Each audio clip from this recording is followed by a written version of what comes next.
Hi friends, இப்போ நம்ம சிறகடிக்க ஆசை பார்க்க போகிறோம். சிறகடிக்க ஆசையில் வந்துட்டு எப்படியாவது அந்த பொண்ணை பற்றி தெரிஞ்சுக்கிட்டே ஆகணும் அப்படின்னு சொல்லிட்டு ரோகிணி வந்து அதுக்கு அமௌண்ட் கிடைச்சே ஆகணுங்கிறதுக்காக பிளான் பண்ணி அந்த பொண்ணோட ஃபோட்டோலாம் கொண்டு வந்து அந்த ஏஜென்சியில் கேட்குறாங்க. இல்லை, எங்கள் கஸ்டமரோட டீட்டெயிலாம் கொடுக்க மாட்டோம் அவங்க ஒரு பக்கத்து சொல்ல.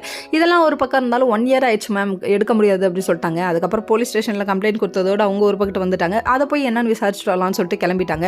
இன்னொரு பக்கம் நம்ம முத்து வந்து அழகாக காரில் வந்துட்டு இருக்காரு. யாரை கூப்பிட்டு வந்திருக்காரு? நம்ம மனோஜோட எக்ஸில் வர. இது மட்டும் நம்ம மனோஜ்க்கு தெரிஞ்சது, அவ்வளோதான்.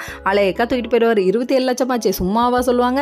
அதனால இந்த பொண்ணு வெயிட் பார்ட்டி தான் அப்படின்னு சொல்லிட்டு நம்ம முத்துக்கு தெரியல. இது மாதிரி கனடா போகணும்னு சொல்லிட்டு என் வீட்லேயும் ஒருத்தர் அடம்பிடிக்கிறான்னு சொல்லிட்டு அவங்கள்ட்ட பேசிட்டு வராங்க. அது மட்டும் இல்லைங்க, அந்த பொண்ணு என்ன பண்ணுதுன்னா, நான் இங்கே இருக்கிற வரையும் நீ தான் எனக்கு எல்லாத்தையும் டிரைவ் எல்லா இடத்துக்கும் கூப்பிட்டு போகணும்னு சொல்லிட்டு புக் பண்ணி வச்சிருச்சு. என்னம்மா நடக்குது இங்கே? ஒன்றும் புரியலையே. கடவுள் இருக்கான் குமாருங்கிற கதை தாங்க இது. எங்கே சுற்றினாலும் நீ இங்கே வந்து நின்று ஆகணுங்கிறது தான் உன்னோட விதி. இன்னொரு பக்கம் வந்துட்டு எப்படியாவது கூப்பிட்டு வந்துடணும் அப்படின்னு சொல்லிட்டு பிளான் பண்ணுறாங்க. நம்ம விஜயா இருக்காங்களே, விஜய் அதுக்கு மேலேங்க. அதாவது ரோகிணியை வந்து டார்ச்சர் பண்ணுறது எப்படிங்கிறதையே பார்த்து பார்த்து செய்வாங்களாட்டுக்கு.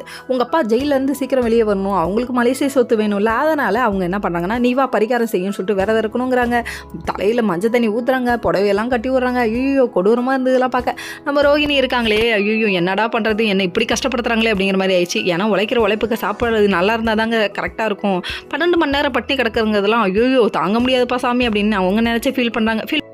இதெல்லாம் பார்த்தோன்னே நம்ம ஸ்ருதி வந்து பயங்கரமாக கலாய்க்கிறாங்க. நம்ம ரோகிணியை கலாய்ச்சோன்னே ஐயோ இவங்க கலாய்க்கிற நிலமையில இருக்கனே அப்படிங்கிற மாதிரி ஆயிடுச்சு. விஜயா ஒரு பக்கம் வந்துட்டு இதெல்லாம் கலாய்க்கக்கூடாதுமா, சாமிமா வாயில் போட்டுக்குமா தப்புமாங்கிறாங்க.